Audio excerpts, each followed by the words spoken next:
ಕ್ರೈಸ್ತ ಧರ್ಮದ ಯೇಸು ಶ್ರೀಕೃಷ್ಣನ ಭಕ್ತನಾಗಿದ್ದ. 17 ವರ್ಷ ಯೇಸು ಭಾರತದಲ್ಲಿ ವಾಸವಾಗಿದ್ದ. ಕೃಷ್ಣ ಪದ ಕ್ರೈಸ್ತ ಪದವಾಗಿ ಬದಲಾಗಿದ್ದು ಹೇಗೆ? ಕ್ರೈಸ್ತ ಕೃಷ್ಣನ ಭಕ್ತನಾಗಿದ್ದು ನಿಜಾನ? ಕ್ರೈಸ್ತ ಧರ್ಮಕ್ಕಿಂತ ಹಿಂದೂ ಧರ್ಮವೇ ಪವಿತ್ರ. ನಾನು ದೇವರ ಅನುಯಾಯಿ ಅಂತ ಹೇಳುತ್ತೆ. ಮುಸ್ಲಿಂ ಧರ್ಮ ನಾನು ದೇವರ ಸೇವಕ ಅಂತ ಹೇಳುತ್ತೆ. ಆದರೆ ಹಿಂದೂ ಧರ್ಮ ನಾನೇ ದೇವರು ಅಂತ ಹೇಳುತ್ತೆ. ಅಷ್ಟೊಂದು ಪವಿತ್ರವಾದಂತಹ ಈ ಒಂದು ಹಿಂದೂ ಧರ್ಮದಲ್ಲಿ ನಾವೆಲ್ಲ ಹುಟ್ಟಿರೋದು ಪುಣ್ಯವೇ ಸರಿ. ಈ ವಿಡಿಯೋವನ್ನ ಶುರು ಮಾಡೋದಕ್ಕಿಂತ ಮುಂಚೆ ಕ್ರೈಸ್ತ ಅನ್ನುವಂತಹ ಪದ ಶ್ರೀಕೃಷ್ಣನಿಂದ ಬಂದಿದೆಯಾ? ಕಮೆಂಟ್ ಮೂಲಕ ತಿಳಿಸಿ. ಜೊತೆಗೆ ಏಸು ಕ್ರಿಸ್ತ ಕೃಷ್ಣನ ಭಕ್ತನಾಗಿದ್ನ? ಕಮೆಂಟ್ ಮೂಲಕ ತಿಳಿಸಿ. ನೀವೇನಾದ್ರೂ ಶ್ರೀಕೃಷ್ಣನ ಭಕ್ತರಾಗಿದ್ರೆ ಈ ಕೂಡಲೇ ಕಮೆಂಟ್ ಮೂಲಕ ಜೈ ಶ್ರೀಕೃಷ್ಣ ಅಂತ ಕಮೆಂಟ್ ಮಾಡಿ. ಸನಾತನ ಧರ್ಮ ಉಳಿಬೇಕು. ಜೈ ಸನಾತನ, ಜೈ ಹಿಂದೂ ಧರ್ಮ. ಬನ್ನಿ ವಿಡಿಯೋವನ್ನ ಶುರು ಮಾಡೋಣ.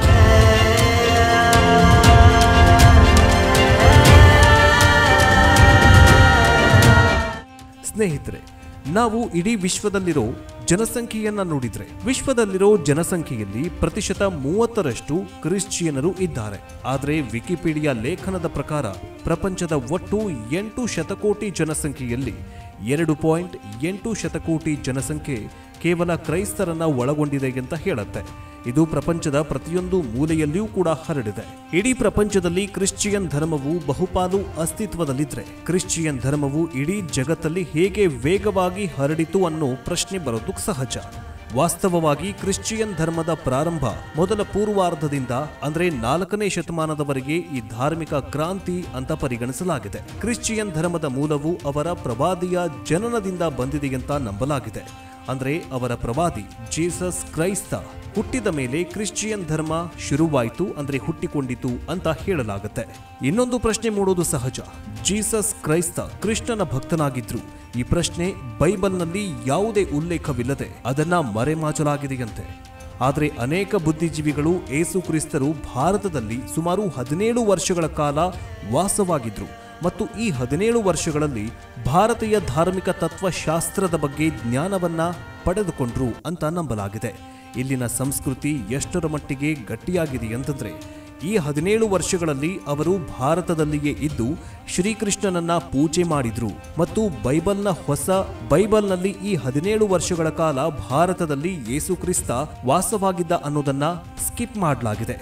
ಜೀಸಸ್ ಕ್ರೈಸ್ತ ಮೊದಲು ನಮ್ಮಲ್ಲಿ ಜನಿಸಿದ್ರು ಮತ್ತು ಅವರು 12 ವರ್ಷಗಳ ಕಾಲ ವಾಸವಾಗಿದ್ದ ಪ್ಯಾಲಿಸ್ತೇನ್ನಲ್ಲಿ. ನಂತರ ಅವರು 30ನೇ ವಯಸ್ಸಿನಲ್ಲಿ ಧರ್ಮ ಬೋಧನೆ ಮಾಡೋದಕ್ಕೆ ಶುರು ಮಾಡಿದ್ರು ಮತ್ತು ಅವರು 33ನೇ ವಯಸ್ಸಿನಲ್ಲಿದ್ದಾಗ ಅವರನ್ನ ಶಿಲುಬೆಗೆ ಏರಿಸಲಾಯಿತು. ಆದರೆ ಆಶ್ಚರ್ಯಕರ ಸಂಗತಿ ಏನಂತಂದ್ರೆ ಯೇಸುವಿನ ಜನನದ ಎಲ್ಲಾ ಬೋಧನೆಗಳನ್ನ ಒಳಗೊಂಡಿರೋ ಬೈಬಲ್ ಈ ಎಲ್ಲ 17 ವರ್ಷಗಳ ನಂತರ ಯೇಸುವಿನ 12 ಮತ್ತು 30 ವರ್ಷಗಳ ನಡುವಿನ ಸಮಯವನ್ನ ಯಾಕೆ ಉಲ್ಲೇಖ ಮಾಡಿಲ್ಲ? ಜೀಸಸ್ ಅಲ್ಲಿವರೆಗೆ ಎಲ್ಲಿದ್ರು?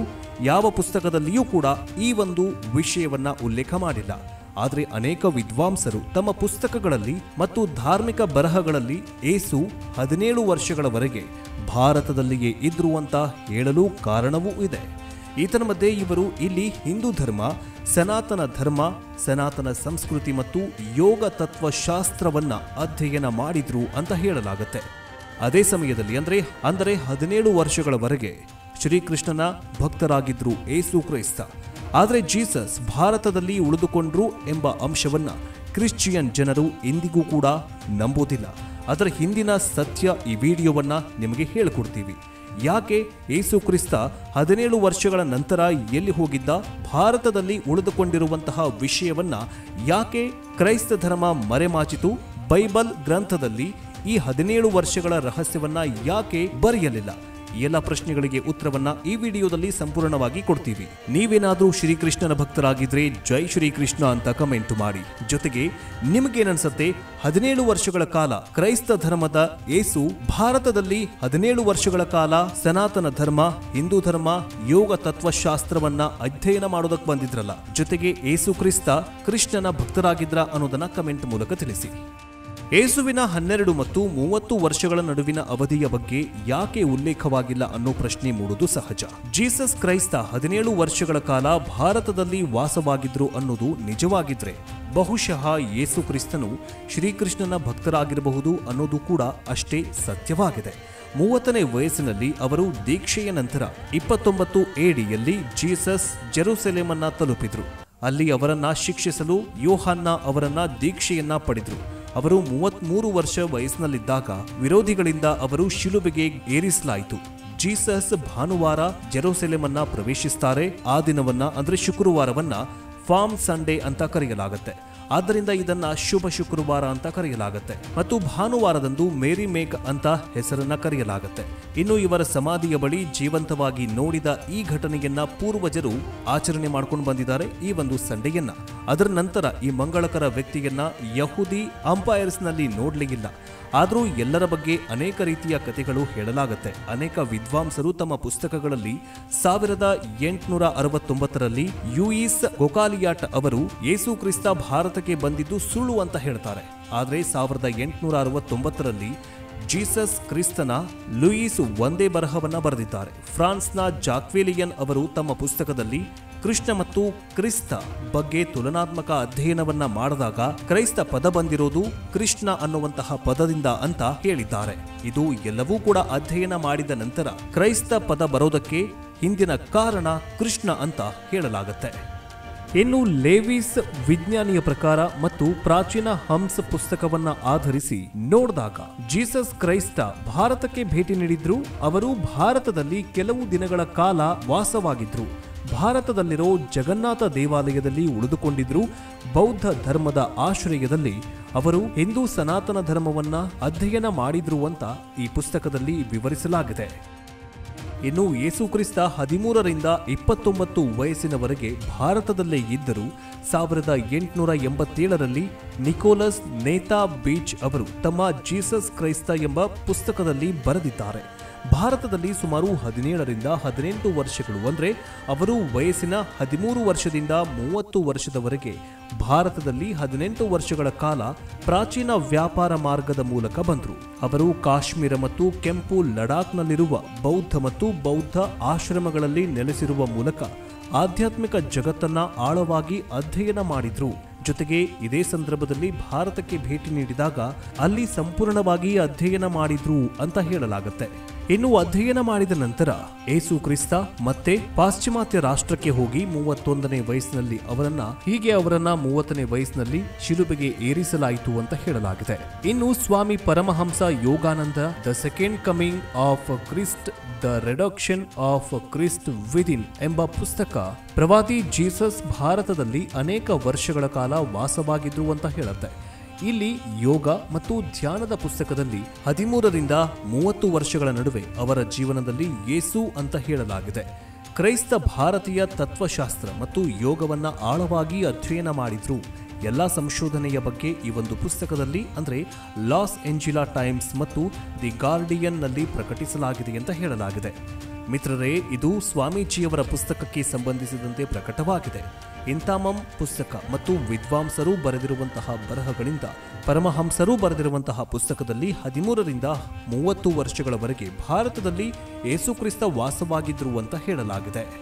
ಇನ್ನು ಯೇಸುಕ್ರಿಸ್ತ 31ನೇ ವಯಸ್ಸಿನಲ್ಲಿ ಅವರನ್ನ ಶಿಲುಬೆಗೆ ಏರಿಸಲಾಯಿತು ಅಂತ ಹೇಳಲಾಗುತ್ತೆ. ಇನ್ನು ಕ್ರೈಸ್ತ ಅನ್ನುವಂತಹ ಪದದ ಹಿಂದೆ ಕೃಷ್ಣ ಇದ್ದ ಅಂತ ಹೇಳಲಾಗಿದೆ. ಯೇಸು ಕ್ರಿಸ್ತ ಭಾರತಕ್ಕೆ ಬಂದಾಗ ಕೃಷ್ಣನ ಗ್ರಂಥಗಳನ್ನ ಭಗವದ್ಗೀತೆಯನ್ನ ಓದಿದ್ರು ಅಂತ ಹೇಳಲಾಗುತ್ತೆ. ಇದರಿಂದ ಗೊತ್ತಾಗತ್ತೆ ಬೈಬಲ್ಗಿಂತ ಭಗವದ್ಗೀತೆ ಮೊದಲೇ ಬಂದಿತ್ತು. ಆದ್ದರಿಂದ ಸನಾತನ ಧರ್ಮ ಮತ್ತು ಹಿಂದೂ ಧರ್ಮ ಅತ್ಯಂತ ಹಳೆಯ ಧರ್ಮ ಅಂತ ಹೇಳಲಾಗುತ್ತೆ. ಇನ್ನು ಹಿಂದೂ ಧರ್ಮಕ್ಕಿಂತ ಈ ಕ್ರಿಶ್ಚಿಯನ್ ಧರ್ಮ ಯಾಕೆ ಇಷ್ಟೊಂದು ಸ್ಪ್ರೆಡ್ ಆಯಿತು ಅನ್ನುವಂತಹ ಪ್ರಶ್ನೆಗೆ ಉತ್ತರ ಇಲ್ಲಿದೆ ನೋಡಿ. ವಿಶ್ವದಲ್ಲಿ ಅತ್ಯಂತ ಹೆಚ್ಚಿನ ಜನಸಂಖ್ಯೆ ಇರುವಂತಹ ಧರ್ಮ ಅಂತಂದ್ರೆ ಅದು ಕ್ರಿಶ್ಚಿಯನ್ ಧರ್ಮ. ಈ ಕ್ರಿಶ್ಚಿಯನ್ ಧರ್ಮ ಎಲ್ಲೋ ಒಂದು ದೇಶದಲ್ಲಿ ಅಥವಾ ಎಲ್ಲೋ ಒಂದು ಪ್ಲೇಸ್ ನಲ್ಲಿ ಯಹೂದಿಗಳು ಧರ್ಮ ಪ್ರಚಾರವನ್ನ ಮಾಡೋದಕ್ಕೆ ತುಂಬಾ ಇಂಟ್ರೆಸ್ಟ್ ತಗೊಂಡು ಪ್ರಚಾರವನ್ನ ಮಾಡ್ತಾರೆ. ಜೊತೆಗೆ ಅನೇಕ ಅನ್ಯ ಧರ್ಮೀಯರನ್ನ ತಮ್ಮ ಧರ್ಮಕ್ಕೆ ಅಂದ್ರೆ ಕ್ರಿಶ್ಚಿಯನ್ ಧರ್ಮಕ್ಕೆ ಕನ್ವರ್ಟ್ ಮಾಡಿಕೊಳ್ಳೋದ್ರಲ್ಲಿ, ಮತಾಂತರ ಮಾಡಿಕೊಳ್ಳೋದ್ರಲ್ಲಿ ವೇಗವನ್ನ ಹೆಚ್ಚಿಸ್ತಾರೆ. ಕ್ರಿಶ್ಚಿಯನ್ ಪಾದ್ರಿಗಳು, ಯಹೂದಿಗಳು ಅನ್ಯ ಧರ್ಮೀಯರನ್ನ ಮತಾಂತರ ಮಾಡಿಕೊಂಡು ತಮ್ಮ ಧರ್ಮವನ್ನ ಹೆಚ್ಚಾಗಿ ಸ್ಪ್ರೆಡ್ ಮಾಡಿದ್ರು. ಪಾಶ್ಚಿಮಾತ್ಯ ರಾಷ್ಟ್ರಗಳಾಗಿರಬಹುದು ಅಥವಾ ಈಗ ಏಷ್ಯಾ ಖಂಡದಲ್ಲಿರುವಂತಹ ರಾಷ್ಟ್ರಗಳಾಗಿರಬಹುದು. ಅಷ್ಟೇ ಯಾಕೆ ಹಿಂದೂ ಧರ್ಮ ಅಂದ್ರೆ ಹಿಂದೂಸ್ತಾನ, ನಮ್ಮ ಭಾರತದಲ್ಲಿಯೂ ಕೂಡ ಕ್ರಿಶ್ಚಿಯನ್ ಧರ್ಮದವರು ಹೆಚ್ಚಾಗಿ ಕಂಡುಬರುತ್ತಿದ್ದಾರೆ. ಬಿಕಾಸ್ ಅವರಿಗೆ ಅನ್ಯ ಧರ್ಮದವರಿಗೆ ಈ ಕ್ರಿಶ್ಚಿಯನ್ ಧರ್ಮದವರು ದುಡ್ಡನ್ನ ಕೊಡೋದಾಗಿರಬಹುದು ಅಥವಾ ಆರೋಗ್ಯದ ನೆಪವನ್ನ ಒಡ್ಡಿ ಆಮಿಷಗಳನ್ನ ಒಡ್ಡಿ ತಮ್ಮ ಧರ್ಮಕ್ಕೆ ಮತಾಂತರ ಮಾಡ್ಕೊಳ್ತಾ ಇದ್ರು. ಆದ್ದರಿಂದ ಇವತ್ತು ವಿಶ್ವದಲ್ಲೇ ಅತಿ ಹೆಚ್ಚು ಜನಸಂಖ್ಯೆ ಹೊಂದಿರುವಂತಹ ಧರ್ಮ ಕ್ರಿಸ್ತ ಧರ್ಮ ಆಗಿದೆ. ಆದರೆ ಕ್ರಿಸ್ತ ಧರ್ಮಕ್ಕಿಂತ ಪುರಾತನವಾದದ್ದು ನಮ್ಮ ಹಿಂದೂ ಸನಾತನ ಧರ್ಮ. ಹಿಂದೂ ಸನಾತನ ಧರ್ಮವನ್ನ ಅಧ್ಯಯನ ಮಾಡಿಕೊಳ್ಳೋದಕ್ಕೆ ಬಂದಿದ್ದು ಈ ಯೇಸು ಕ್ರಿಸ್ತ. ಕ್ರಿಸ್ತ ಅಂತಂದ್ರೆ ಕ್ರಿಶ್ಚಿಯನ್ ಅಲ್ಲ. ಕ್ರಿಸ್ತ ಅನ್ನುವಂತಹ ಪದದ ಹಿಂದೆ ಕೃಷ್ಣ ಇದ್ದಾನೆ ಅನ್ನುವಂತಹದ್ದು ಈಗ ಪ್ರೂವ್ ಆಗಿದೆ. ನೀವೇನಾದ್ರೂ ಶ್ರೀಕೃಷ್ಣನ ಭಕ್ತರಾಗಿದ್ರೆ ಜೈ ಶ್ರೀಕೃಷ್ಣ ಅಂತ ಕಮೆಂಟ್ ಮಾಡಿ. ಜೊತೆಗೆ ಈ ಕ್ರೈಸ್ತ ಧರ್ಮದವರು ಮತಾಂತರ ಮಾಡ್ತಿದ್ದಾರಲ್ಲ, ಅದರ ಬಗ್ಗೆ ನಿಮಗೆ ಅನಿಸುತ್ತೆ ಕಮೆಂಟ್ ಮೂಲಕ ತಿಳಿಸಿ. ಮುಂದಿನ ವಿಡಿಯೋದಲ್ಲಿ ಮತ್ತೆ ಸಿಗೋಣ. ಜೈ ಹಿಂದ್, ಜೈ ಕರ್ನಾಟಕ, ಜೈ ಸನಾತನ, ಜೈ ಶ್ರೀಕೃಷ್ಣ.